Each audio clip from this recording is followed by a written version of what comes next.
¿Cómo se llama usted? ¿Cuál es su nombre? ¿Sabe lo que significa su nombre? En la Biblia, hermanos, los nombres son muy importantes.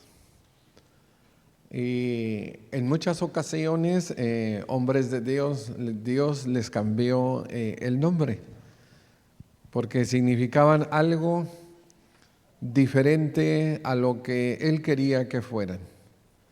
Los nombres, hermanos, nosotros los elegimos en nuestros días porque nos gusta, porque se oye bien y a veces no entendemos el significado del nombre. Pero especialmente nosotros, cuando leemos la Biblia, nos damos cuenta, hermanos, que los nombres significan algo y son muy importantes. Hoy vamos a poder entender un nombre, bueno, que la Biblia dice que es un nombre sobre todo nombre, el nombre de Jesús. Cuando nosotros leemos, hermano, en la Biblia, cuando leemos en Lucas capítulo 1, versículo 31, que el ángel Gabriel le dice a María: concebirás en tu vientre y darás a luz un hijo y llamarás su nombre Jesús. Si tú vas a ser la receptora donde se va a formar el cuerpo de Jesús, el Hijo de Dios, entonces le vas a poner ese nombre. Este es un hombre que no estaba, hermanos, en su familia. Es un hombre que pues no era el nombre del padre que comúnmente se hacía. El nombre es de Jesús. Y dice en Mateo capítulo 1, 21, cuando el ángel, no sabemos si es el mismo ángel o otro, le habla en sueños a José y le dice: dará a luz un hijo y le pondrás por nombre Jesús, porque, ya le dice el significado, porque él salvará a su pueblo de su pecado. Cuando nosotros, hermanos, vemos el nombre de Jesús en hebreo Yeshua, que significa simplemente salva o Salvador, y Dous, Salvador también en el griego. Bueno, hermanos, este es el nombre que Dios preparó, que Dios escogió y Dios eligió para que le pusieran a Jesús cuando tuvo su entrada en este mundo. Y vamos a hablar un poquito de esto, hermano. Somos cristianos. Y tenemos familia, hermanos, que va a andar con el espíritu navideño. Inclusive algunos, hermanos, nos van a pedir que hablemos de Jesús. Y esta va a ser una gran oportunidad. No solamente, hermanos, para mostrar nuestro cristianismo, nuestra luz, sino va a ser una gran oportunidad para hablar de Jesús. Porque hay mucha gente que tiene el Jesús en la boca, pero no conoce a Jesús. No sabe quién es Jesús. No sabe, hermano, a qué vino Jesús. No sabe, hermanos, por qué murió Jesús. Y vamos nosotros hoy a aprender algunas cosas que tienen que ver con nuestro Salvador. Lo primero que vamos a ver, hermanos, es de que Jesús, y eso lo puedes compartir, Jesús, hermanos, es el Salvador. Y la pregunta es, hermano, ¿y de qué nos salva? Si Él es el Salvador, ¿de qué nos salva Jesús? Hoy vamos a responder a esta pregunta. La segunda, hermanos, es: si Jesús me salva, ¿cómo me salva? ¿Cómo es que Él me salva? ¿Qué tengo que hacer yo? Bueno, hermanos, tenemos nosotros que responder a esa pregunta. Y la tercera, hermano, es, ¿para qué me salva? Jesús tendrá un propósito para salvarme, pero ¿para qué? Vamos nosotros, hermanos, a analizar brevemente estas interrogativas y a responderlas, para que usted responda, para que usted enseñe, para que usted hable de Jesús, el Salvador del mundo, que no solamente vino, nació, sino también creció, tuvo una vida santa. Él hizo muchos milagros, murió en una cruz. Él, hermanos, fue sepultado, ascendió al cielo y está a la diestra de Dios Padre, y Él regresará nuevamente por nosotros. Este Salvador, hermano, debe de ser predicado y debe de ser adorado. Vamos a empezar entonces con lo primero. ¿De qué me salva Jesús? Bueno, Jesús me salva, hermanos, de algo. Bueno, podríamos decir de muchas cosas, pero en este día yo solamente te voy a hablar de tres. Cuando Jesús vino a esta tierra y Él muere por nuestros pecados, Él nos salva, hermanos, de algo que se llama la muerte espiritual. La muerte espiritual, o el primer hombre y la primer mujer que tuvieron este tipo de muerte, fueron nuestros padres, Adán y Eva. Y cuando ellos, hermanos, recibieron el mandamiento de Dios, en el Génesis 2, 16 y 17, dice la palabra de Dios: y mandó Jehová Dios al hombre, diciendo. ¿Cuántos mandamientos, hermanos, son?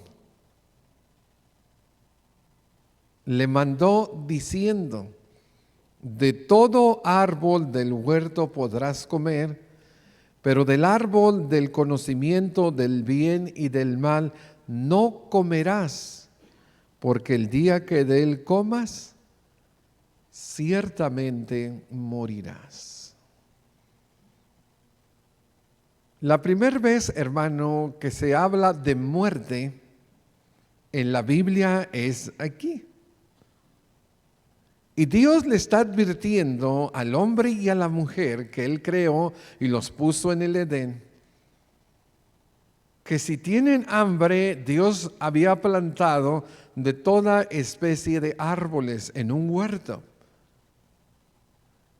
Pero que, hermanos, había un árbol en medio del huerto del conocimiento de la ciencia del bien y del mal, de él no debería de comer. Y Dios no le puso una cerca. Dios no le puso ángeles, hermanos, con espadas alrededor. Dios le dio la oportunidad al hombre de que él, hermanos, le obedeciera, de que él escogiera hacer el bien. Pero el hombre desobedeció y el hombre murió. Físicamente siguió vivo, hermanos. Físicamente siguieron vivos, pero espiritualmente murieron. Cuando nosotros vemos a lo largo, hermanos, de las Escrituras, en 1 de Juan 3:4 dice que el pecado es infracción a la ley de Dios, es desobediencia. El pecado original es desobediencia. Y murieron, hermanos. Murieron espiritualmente. Y ya cuando leemos en Isaías 59:2 que dice que nuestras iniquidades, nuestros pecados hacen una división, una separación, de esto Jesús nos salva, hermano, de la muerte espiritual. Nosotros pecamos y el pecado nos separa de Dios. Desobedecemos, quebrantamos su ley y eso nos aleja de Dios. Eso es muerte espiritual. Pero cuando viene Jesucristo, hermano, Él viene y muere para darnos vida, para reunirnos con Dios. Esto es parte, hermano, de lo que Jesús vino a hacer a este mundo. Pero no solamente, hermano, de la muerte espiritual, sino también, hermano, de una vana manera de vivir. Somos seres imitativos, hermano. Imitamos a nuestros padres. Dicen, hermanos, que los niños aprenden a caminar viendo a la gente que está caminando. Aprenden a hablar viendo a la gente que habla. Aprenden, hermanos, a tomar, a fumar y a más maldades viendo a la gente, hermanos, que lo hace. Hay algo que aprendemos, y especialmente dice Pedro 1:18, pues ya sabéis que fuisteis salvados, esa es la palabra, rescatados, hermano, de vuestra vana manera de vivir, la cual recibisteis de vuestros padres. La mayoría de nosotros tuvimos padres que no tuvieron un buen ejemplo para nosotros. Eran borrachos, mujeriegos, peleoneros, etcétera, etcétera, etcétera. Ladrones. Y eso, hermanos, nosotros desde pequeños lo vemos y empieza la imitación. Somos seres imitativos, lo recibimos de nuestros padres. Pero dice, no con cosas corruptibles como oro y plata. Aquí hay, hermanos, algo que tenemos nosotros que ver. Jesucristo viene a quitarnos esa manera pecaminosa de vivir, de pensar, de actuar, esos sentimientos enfermizos. Él se de no le hablo, la ley del hielo, el que yo me vengo y todas esas cosas, hermano, que a veces escuchamos de nuestros padres como la murmuración y las mentiras. Pues todo eso, hermano, es una vana manera de vivir que el Señor Jesús viene a salvarnos de ahí. Podemos pasar por este mundo, hermanos, a través de un lago pantanoso, cenagoso o lleno de lodo, como las palomas, hermanos, a través de ahí sin manchar nuestro plumaje. Y solamente lo podemos hacer a través de Jesús, nuestro Salvador, porque la Biblia dice que todo lo podemos en Cristo que nos fortalece. Cristo muere en la cruz, hermano, para salvarnos de algo, de la muerte espiritual. Pecamos y morimos, pero también de nuestra vana manera de vivir, la que recibimos de nuestros padres, de nuestros tíos, de nuestros amigos en la escuela, de compañeros de trabajo. Todo ese mundo, hermano, entra y empieza a gobernar nuestras mentes. Pero también, hermanos, viene para salvarnos del infierno. Dice Romanos 6:23 que la paga del pecado es muerte, hermano. Pero la dádiva del Señor es vida eterna en Cristo Jesús, Señor nuestro. Él viene a darnos esa vida, hermano. Él es Dios, Él es el Salvador.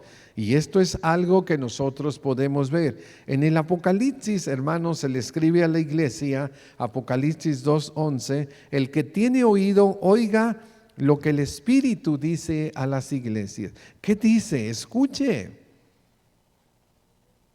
¿Qué dice Dios?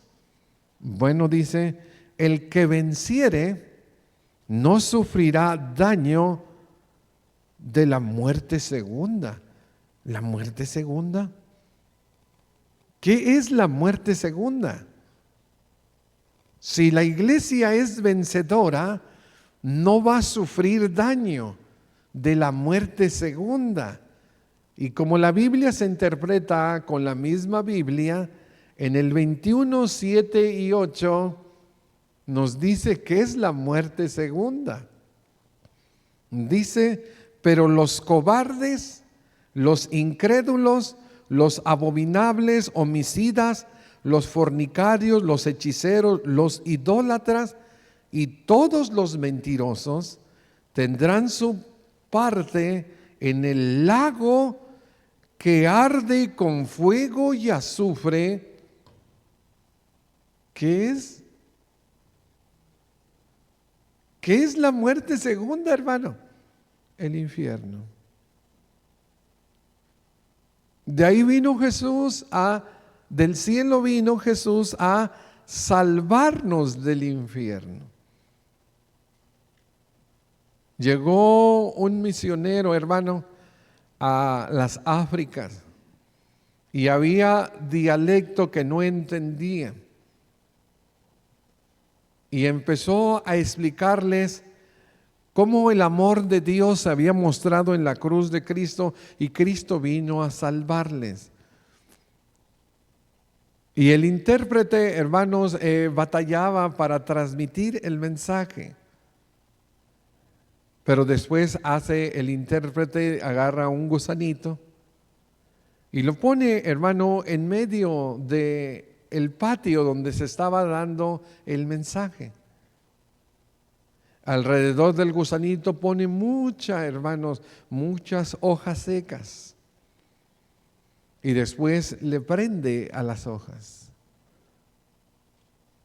Y las hojas se estaban quemando, hermano, y consumiendo, acercándose al gusanito. Entonces el intérprete mete la mano y la saca. Y le dice, esto es lo que vino a hacer Jesús con todos nosotros. Estábamos destinados a la caldera, al infierno, al fuego que no se termina, y Él vino y murió por nosotros. Jesús es el Salvador, hermano, porque Él nos salva de algo, de la muerte espiritual, de nuestra vana manera de vivir y del infierno eterno. Predícaselo a tu familiar, a tu abuelito, a tu tío. Dile que hay un peligro eminente, que si él muere sin Cristo, no hay esperanza. Pero no solamente Jesús vino a salvarnos de algo, sino que nos salva con algo. ¿Cómo nos salva Jesús, hermano? El Salvador, ¿cómo nos salva? Bueno, hay varias cosas que Dios usa para salvarnos, pero hay un mensaje en particular, hermano, que debe de ser predicado. Y debe de ser predicado todos los días del año, hermano. Todas las oportunidades que tú tengas, en cualquier desayuno, comida, cena, en cualquier festividad, en cualquier lugar donde tú tengas la oportunidad de que alguien escuche de Dios, debes de predicar este evangelio y no avergonzarte. En Romanos capítulo 1, 16 y 17 dice Pablo, no me avergüenzo del evangelio porque es poder de Dios para salvación. Hay gente que se avergüenza de decir que es cristiano. Hay gente que se avergüenza de decir que va a la iglesia, que es hermanito, le van a decir aleluya. Pablo dice, no deberíamos de avergonzarnos, porque en el evangelio hay un poder.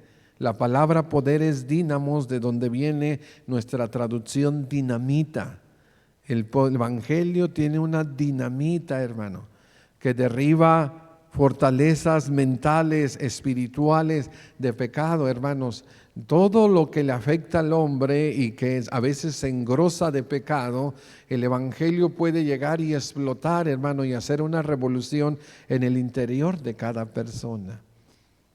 Si no predicamos el evangelio, no van a ser salvos. Necesitamos predicarle. Necesitamos decirle, hermano, que Cristo no solamente nació, sino también creció, fue santo, murió, fue sepultado y resucitó, y que ese mensaje, si lo obedece, puede transformar su vida. Dice que es el poder de Dios para salvación de todo aquel que cree, del judío primeramente, también del griego, pues en el evangelio la justicia de Dios se revela por la fe y para fe, y como está escrito, mas el justo por la fe vivirá.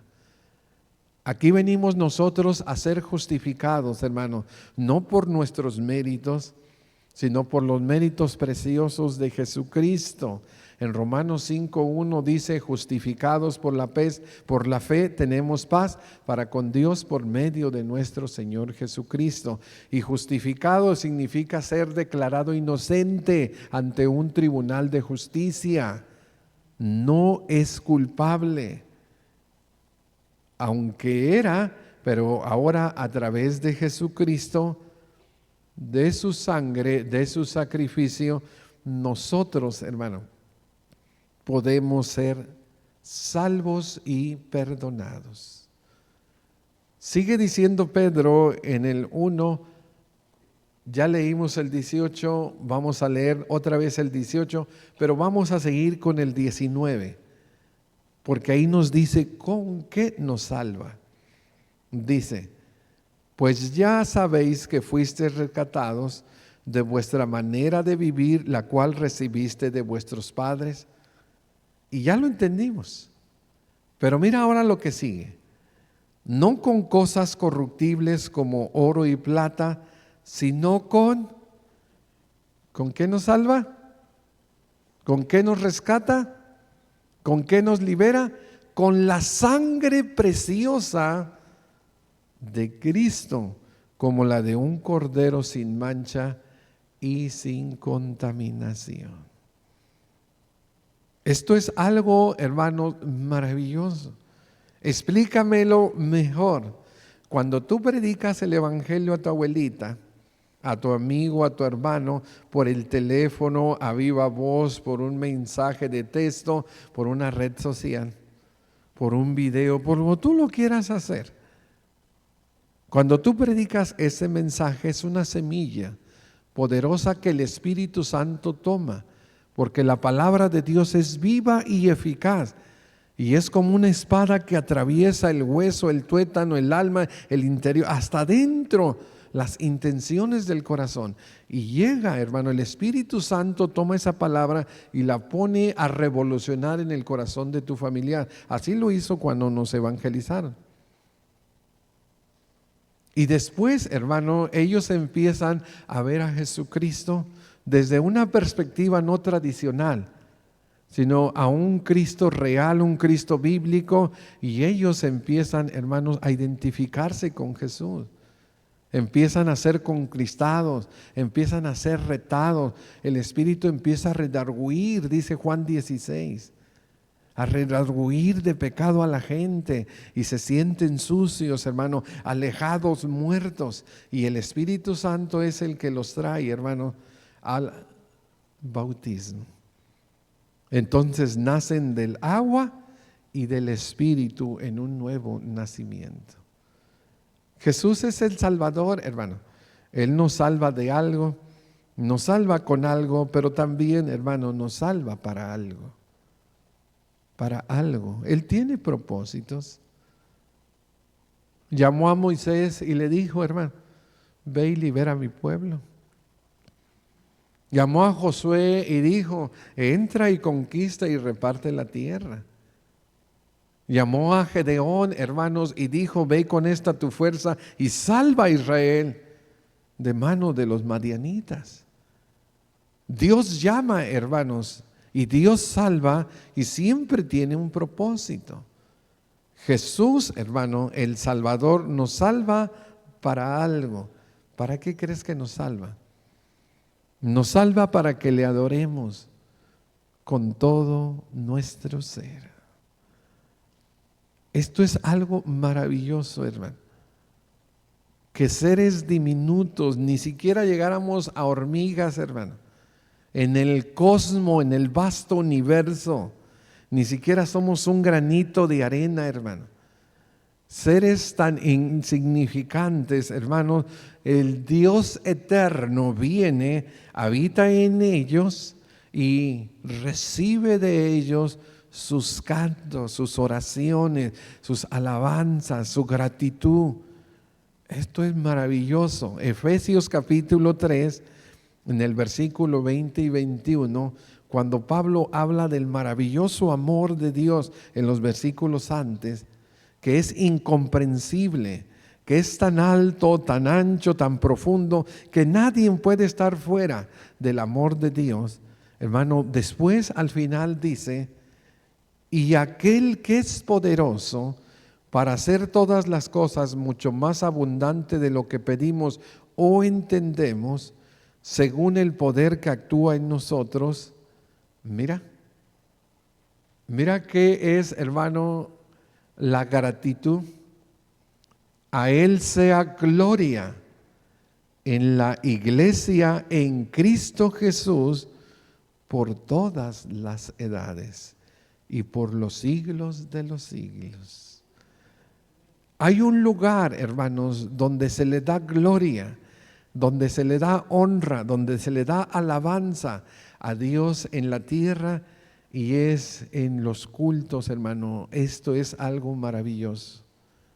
Por eso cada que te pierdes un culto, pierdes la oportunidad de unirte con los santos para darle gloria y honra al Señor.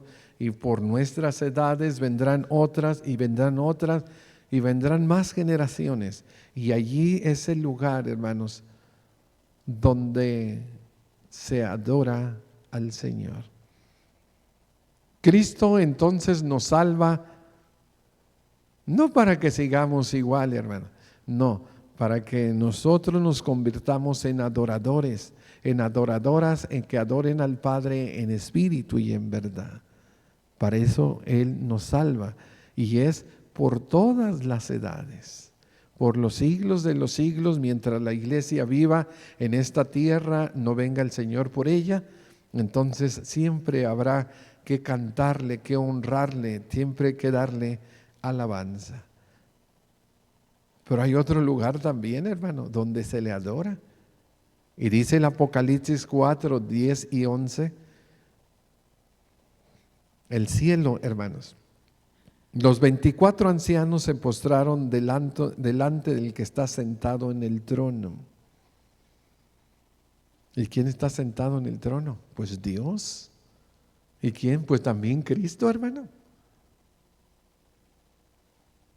Sentado a su derecha. ¿Y qué hacen? Bueno, dice, adoran al que vive por los siglos de los siglos y echan sus coronas delante del trono diciendo, Señor, digno eres de recibir la gloria, la honra y el poder, porque tú creaste todas las cosas y por tu voluntad existen y fueron creadas. Aquí tenemos, hermanos, las razones por las cuales, hermanos, se le adora a Dios. Y una de las razones es porque Él es digno. Él es el único digno. El diablo le dijo a Jesús, oye, te voy a dar todos estos reinos y sus tesoros y todas sus glorias de ellos, si postrado me adoras. ¿Y qué le dijo Jesús? Vete, Satanás, porque escrito está, al Señor tu Dios solamente a Él adorarás y servirás. Esas son las dos cosas, y así siempre debe de ser. Primero soy un adorador, después soy un servidor. Y yo puedo hacer las dos a la vez. Puedo estar adorando y sirviendo al Señor. Esto es algo, hermanos, que nosotros podemos ver. Jesús es el Salvador y Él quiere que le adoremos, hermano, con todo nuestro ser. Y claro, que usemos nuestros talentos. Ya sabemos la parábola de Mateo 25. Él quiere, hermanos, entre todas las cosas que nos pide, Él quiere que ayudemos, hermano, a otras personas a salvarse. Fíjate, hermanos, que en la naturaleza humana, Dios puso dentro de nosotros el deseo de ayudar, especialmente a los que están en peligro de muerte. Si tú fueras, hermano, por un río o una laguna, que tú anduvieras caminando, ajeno a las personas que están ahí, y tú vieras a alguien que se está ahogando, saldría, ayuda, ayuda. desesperadamente tú buscarías hacer algo. O me pondrías un palo, o hablarías al 911, o buscarías la forma a otros que ayudaran a salvar a esta persona. Porque nosotros naturalmente tenemos ese instinto, no solo de supervivencia, sino de ayudar a otros a que se salven. Si tuvieras en un accidente, hermanos, a alguien que está volteado, amarrado y ya está prendiéndose el carro de atrás, que va a quedar hecho carbón, tú buscarías la forma de romper el vidrio y el cinturón y sacarlo, hermano, a unas rastras o como fuese, porque es algo, hermanos, en nuestra naturaleza. Es algo que nosotros vemos y no vamos a dejarlo morir si nosotros podemos ayudarlo. Pero qué triste, hermano, que en el mundo espiritual no es así. Vemos al tío borracho, drogadicto, mujeriego, homosexual, tantas cosas que hay, hermano, tantos pecados. Y hasta le decimos, brindemos. Qué triste, hermano, que no los podemos ver como candidatos del infierno, como combustible. Es algo muy lamentable, pero Cristo nos salva para que nosotros ayudemos a otras personas a salvarlo y que les ayudemos para que ellos sean sus discípulos. En estos tiempos, hermanos, donde reina el espíritu navideño, es una oportunidad para que le hables a aquel que no te has atrevido a hablarle de Jesús. Y dile, no solo nació, también creció, vivió una vida santa y murió en una cruz. Y Jesús significa Salvador. Y Él vino a salvarte de la muerte espiritual. Estás vivo físicamente, pero muerto por dentro. No tienes comunión con Dios.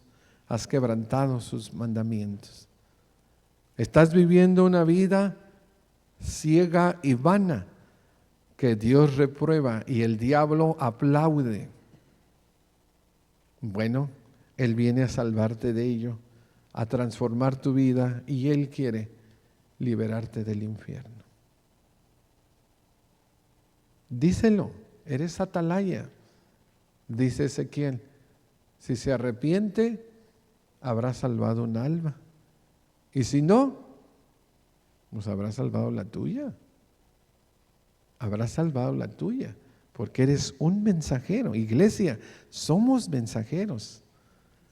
También dile que Jesús, Él es el Salvador y que nos salva a través del Evangelio. ¿Te gustaría saber cómo Cristo salva? Mira, aquí hay un poder. Y dile de la muerte, la sepultura y la resurrección, y háblale de su sangre preciosa y del Espíritu Santo, cómo actúa para que nosotros vengamos a la salvación. Dile que después que Él venga, pues entonces Él va a ser añadido a esta familia maravillosa y se va a convertir en un hombre o una mujer que adore a Dios en espíritu y en verdad, porque ese es el propósito de la venida de Cristo. Y también uno de los propósitos de la iglesia, predicar el Evangelio. Vamos a ponernos de pie, hermanos, y cantamos al Señor.